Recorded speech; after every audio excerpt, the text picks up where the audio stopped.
안녕하세요. 수아입니다. 이번 시간은 미신에 중독되어 몰락한 어느 재벌가 이야기입니다. 이 내용은 지금은 돌아가신 어느 유명한 여류 작가께서 쓰신 소설 속의 내용입니다. 그러나 픽션이 아닌 실제로 어느 재벌가에서 일어난 이야기를 소설화한 것이죠. 그런데 그 당시에 출간하려고 할 때 그 재벌가로부터 많은 협박을 받았었다고 합니다. 그래서 어느 재벌가라고 확실하게 밝히진 않았죠. 그런데 제가 이 이야기를 접한 것은 2년 전에 유튜브 어느 탐사 채널에서 이 내용을 다루었습니다. 그 기자분들이 이 내용을 파헤친 것이죠. 그리고 거기서는 어느 재벌가인지도 밝혔고, 그리고 그 여류 작가의 소설 제목도 다 밝혔습니다. 그렇지만 잘못하면 명예훼손에 걸릴 수 있거든요. 그래서 저는 감히 밝힐 수가 없습니다. 다만 저는 이 이야기를 통해서 우리가 미신에 중독되었을 때 어떤 현상이 일어나는지, 어떻게 몰락해 가는지를 교훈 삼아서 들려주기 위해서 제가 방송으로 만들려고 하는 것입니다. 이 재벌가는 조선시대의 대표적인 명문 집안 후손입니다. 그리고 이들은 시조신을 모시고 있는 사람들입니다. 그러니까 문중 소유의 사찰을 갖고 있습니다. 거기에다가 부처님도 물론 모셨지만 이분들이 진짜로 숭배하는 대상은 그 집안의 시조신. 그 시조신이 누구냐면 시조인 것이죠.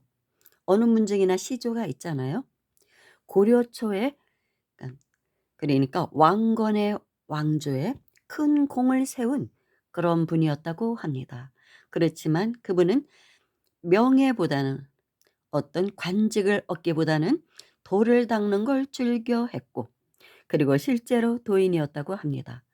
그래서 모든 관직을 사양하고 절을 짓고 들어가서 수행을 했는데 어느 날 약사열애벌을 친견하고 큰 도를 이루셨다고 합니다. 그런 분이 계셨다는 것이죠. 그런데 이 후손들은 그 시조를 신으로 모시고 있습니다. 산신으로. 그래서 산신상을 화강암인가 이렇게 돌로 조성을 했는데 바로 자신의 시조라는 것이죠. 시조와 산신을 동일시하고 있는 것입니다. 그런데 아무튼 그 집안은 계속 번창을 해서 근세기에 들어서는 재벌가가 됩니다. 뭐 어떤 관직에도 많이 올랐었겠죠. 워낙 유명한 명문 가문이니까. 그렇지만 이제 재벌가에 등극을 하는데 지금 현재 3 세가 재벌입니다. 그 손자 때 재벌 3 세가 존재합니다. 그 재벌 1세 때 그 1 세는 어느 사업을 했는데 그 부인께서 완전히 미신에 중독된 그런 여자였다고 합니다. 그 할매가. 그런데 그 부인은 남편이 사업할 때 다 코치를 한 거예요. 훈수를 둡니다.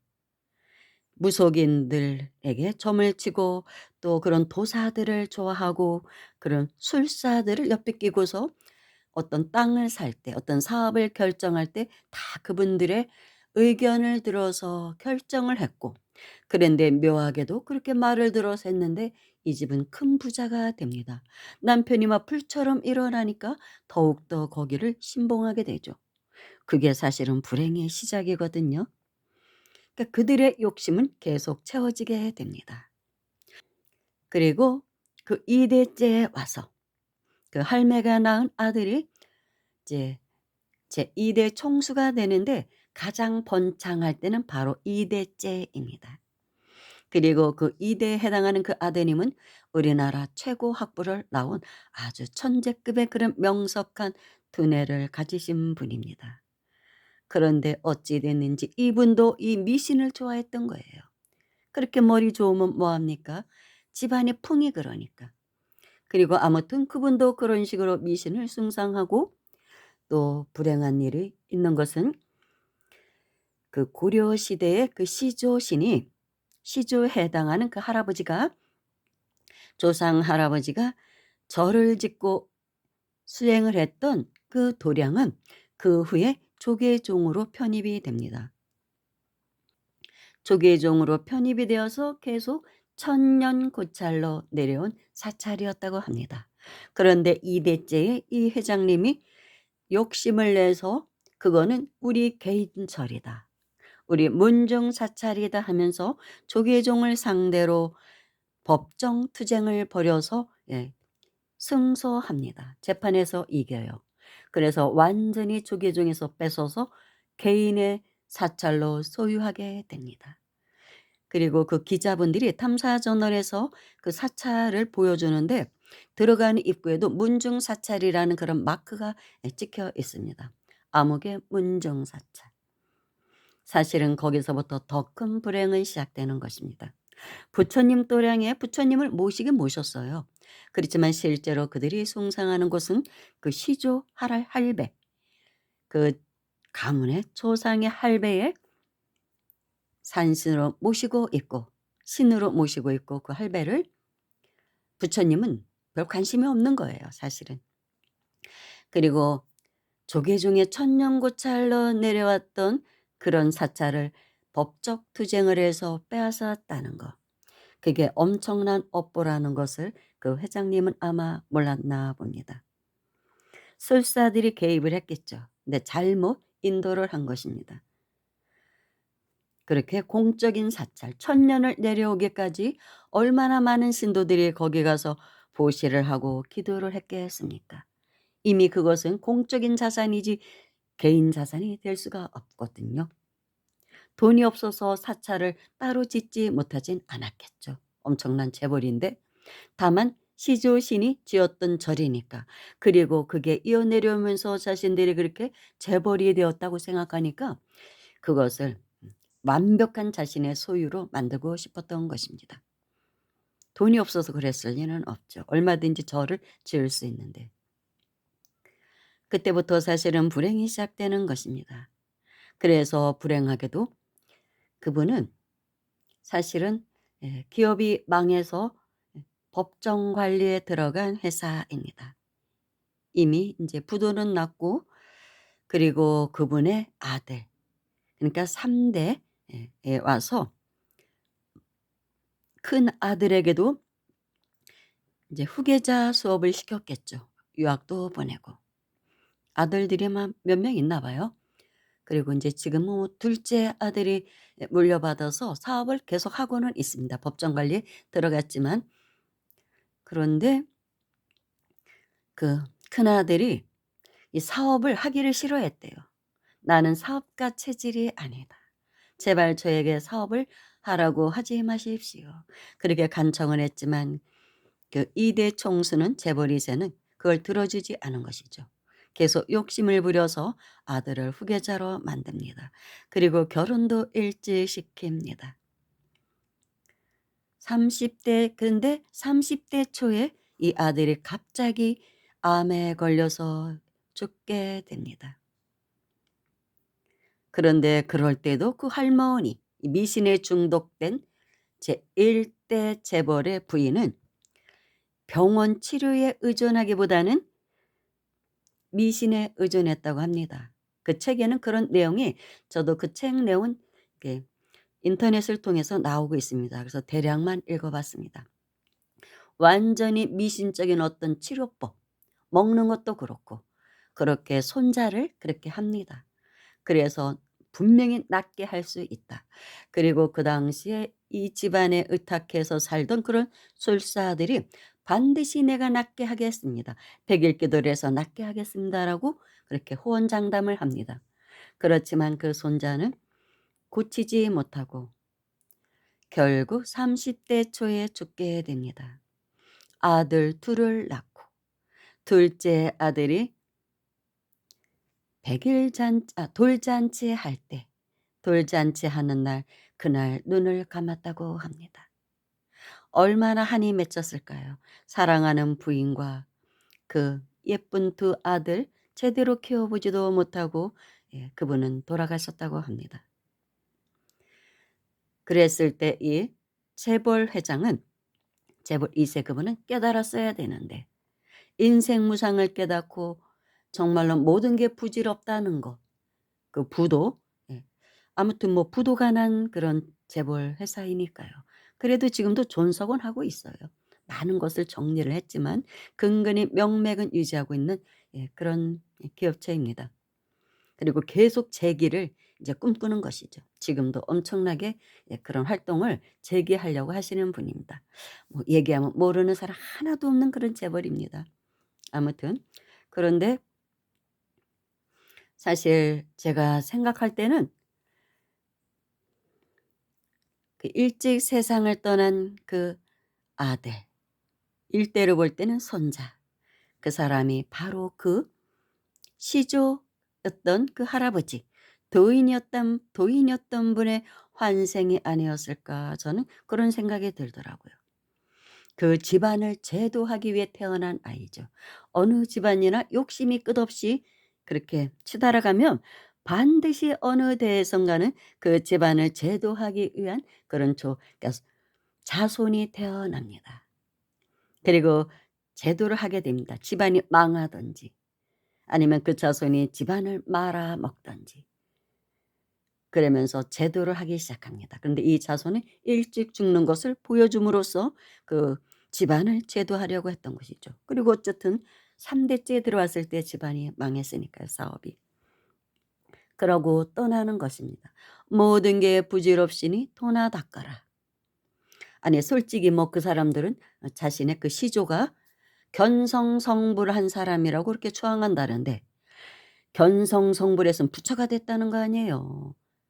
뭐 견성성불이 쉬운 건 아니지만 아무튼 어느 정도의 경지에 간 그런 도인이었나 봅니다. 그런 도인이 계속 자기 자손들이 욕심만 부리는 거, 탐욕만 부리는 걸 바랬을 리는 없죠. 진짜 공부를 하기 바랬을 수 있습니다. 그런데 그렇게 하지는 않고 그 좋은 머리를 갖고도 최고 학교를 나온 사람인데도 이 도에 대해서는 관심이 없었던 거예요. 오로지 그런 신들에게 빌어서 자신의 이익을 취하고 계속 재벌로 넓혀 가려고만 했던 것이죠. 욕망만 계속 채우려고 했던 것입니다. 그러니까 서서히 몰락의 길을 가게 된 것입니다. 조상의 회초리를 맞았다고 할 수도 있죠. 그래서 선지식들이 산신이나 용신에게 뭘 빌라고 자꾸 하지 말라 하는 것이 어느 정도까지는 소원을 들어줍니다. 그러나 또 임계점에 달했을 때는 사정없이 때려 부숩니다.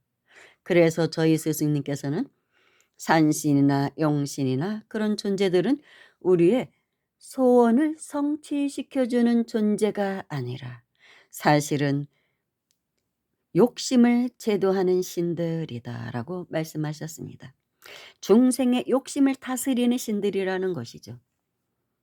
그래서 처음에는 막 들어준다는 거예요, 소원을. 계속 욕심내게끔 어디까지 가나 보자. 또 욕심냅니다. 하나 들어주면 또 가서 뭐 다 올리고 "더 제발 봐 주세요. 뭐 좀 들어 주세요." 뭐 좀 이럽니다. 그럼 또 들어줘요. 그러니까 사람이 막 기고만장하고 계속 탐욕만 부립니다. 종교는 그게 아니거든요. 사실은 우리의 본성을 되찾게 해 주는 게 종교의 역할이죠.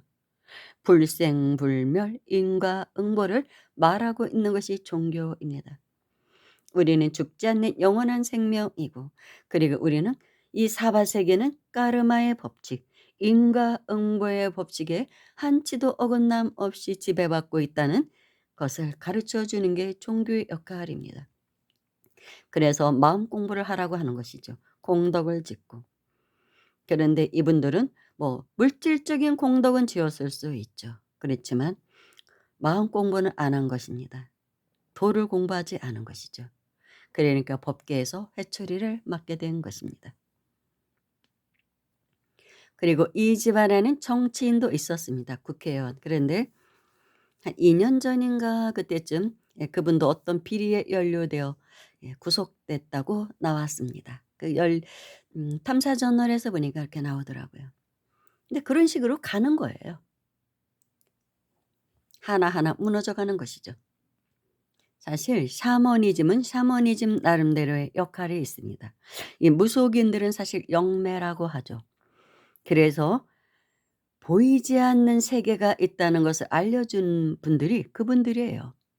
우리가 볼 수 없는 그런 세계, 영안이 열려서 그런 어떤 영적인 눈으로 보잖아요. 그런 세계가 있다는 것, 죽는 것이 끝이 아니라는 것, 저승에 있다는 것 등등의 여러 가지 그런 것을 우리에게 알려주는 사람들이 무속인이라고 볼 수 있습니다. 그 나름대로의 역할은 있습니다. 그렇지만 그분들은 깨달음으로 인도하지는 않거든요. 그래서 종교라고 대접을 받지는 못하는 것입니다.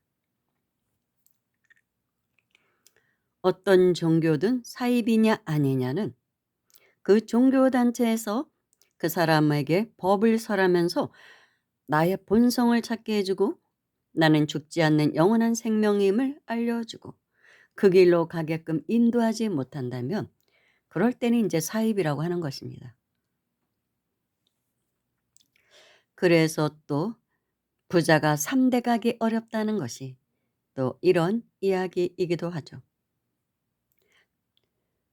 보시만 많이 한다고 3대를 가는 게 아닙니다. 물질적인 그런 보시만 갖고는 3대를 가는 게 아니에요. 마음도 다스려야 되는 것입니다. 탐진치를 다스리지 않고는 3대까지 그 부가 이어지지 않는 것이죠. 부를 얻기 위해서 자신들의 욕심만 채우기 위해서 노력하다 보면 거기에 원성을 사는 사람들을 반드시 만들게 됩니다. 원한을 짓는 사람들이 있는 것이죠. 그래서 3대 가기 어려운 것입니다. 돈 많아서 절만 하나 탁탁 지어서 보시한다고 교회 같은 거는 하나 지어서 보시한다고 꼭 그게 그 대를 이어서 그 영광을 누리지는 못하는 것입니다. 그런데 안타깝게도 이렇게 상류층 사람들이 배우기도 많이 배우고 돈도 많은 이런 상류층 사람들이 말로는 뭐 겉으로는 뭐 교회 다니고 절에 다니고 성당 다녀도 실제로 그 사람들이 의지하는 종교는 무속이에요. 그런 사람들을 끼고 삽니다. 역술가, 도사, 뭐를 술사들, 도인이 아니라 술사들을 끼고 살아요. 그래서 그 사람들에게 의지하고 다 뭐 하나하나 다 묻습니다. 그러니까 아마 그런 사람들은 아침에 일어나기만 하면 그분들에게 전화를 돌릴 것입니다. 제 생각엔 그래요. '나 오늘 어디를 가야 되는데 가야 될까 말까? 뭐 어쩔까? 어떤 옷을 입을까? 뭐 색깔은 뭐가 좋을까?' 오만 거 꿈을 꿨는데 이건 무슨 내용인가 등등. 그렇게 그분들에게 의지하고 살 것입니다. 의외로 그런 사람들이 많아요, 상류층에서. 그 부와 명예와 권력을 잃을까 봐 늘 두려운 것이죠. 그리고 더 확장해 나가려고 하고 자손만대로 그걸 물려주고 싶은 탐욕 때문에 계속 욕심을 부립니다. 그래서 그 부가 존속되지 않는 것이죠. 그리고 뭐 이런 신에게 빌고 뭐 어쩌고 저쩌고 해서 소원이 성취되는 것도 사실은 그때 당시는 그 사람들이 운이 있기 때문에 그것도 그렇게 되는 거예요.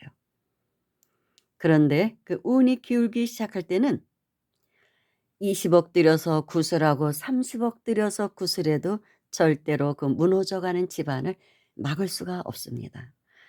뭐 그런 무속인들 뭐 20억 30억 뭐 받고 굿하는 사람도 있다고 하더라고요. 다 재벌들 상대로. 뭐 며칠을 한대요. 뭐 일 주일씩 하고 뭐 한 달도 한대요 막. 그래서 20억 30억 받는다고 합니다. 그런 이야기를 하더라고요.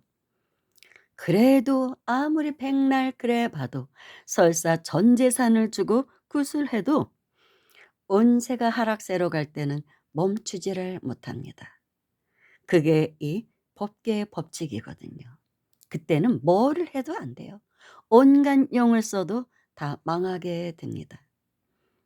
계속 그래서 부자가 될 것 같으면 어떤 사람이 가난하게 살고 힘들게 살고 암으로 죽고 사고로 죽겠습니까? 하나도 그럴 사람은 없죠. 그런데 지금 뭐 우리 주변에서 누군가 예를 제가 들지 않아도 재벌가에서도 뭐 스스로 목숨 끊는 자손도 나오고 교통사고로 일찍 죽는 그런 자손들도 나오죠. 마약 때문에 구속도 되고 각종 불행한 것이 생깁니다. 돈이 없어서 못 막았겠습니까 그분들이? 그게 안 되는 거예요. 타고난 업이라는 것은 그 업력의 힘은 막을 수가 없는 것입니다. 운세가 좋았기 때문에 그나마 그게 먹혔던 것이죠. 그걸 착각했던 것이죠. 사실은 역술가의 힘이 아니라 본인의 운세로도 그렇게 잘 될 수가 있었던 거예요. 그런데 거기에다 온갖 잡기를 끌어들여서 집안의 기운을 혼탁하게 만드는 것입니다. 그래서 저는 굿하는 거 좋아하고 그런 사람들 결과적으로 좋은 거를 못 봤습니다. 결국은 몰락해 가더라고요. 그리고 그 자손들은 그 업으로 인해서 조상들이 지은 업으로 인해서 더 힘든 삶을 살게 됩니다. 그래서 그런 집안이 다시 일어나려면 반드시 정법을 수행하는 자손이 나와야 됩니다. 그러지 않고는 제도가 안 돼요. 그래서 그런 집안에 스님이 나오고 뭐 목사가 나오고 신부가 나오고 그럽니다. 제도하러 조상 중에 누군가가 자손으로 태어나는 것입니다. 지금도 이 재벌가는 다시 재기하려고 뭐 많은 노력은 하는 것 같습니다. 저는 그냥 지켜봐요. 워낙 유명한 가문이니까 이렇게 지켜보는데 쉽지 않은 것 같습니다. 쉽지 않을 것 같아요. 첫째, 부처님 도량을 뺏어왔다는 것. 아무리 자신들의 시조가 그 사찰을 건립을 했더라도 이미 공찰이 된 저를 천년고찰을 자신들이 빼앗았다는 엄청난 업. 그리고 부처님 도량에서 오로지 시주를 신으로 숭상해서 모셨다는 거. 맨날 탐욕만 부렸다는 거. 그래서 그 집안은 몰락해 갈 수밖에 없었던 것입니다. 저는 그렇게 봅니다. 감사합니다.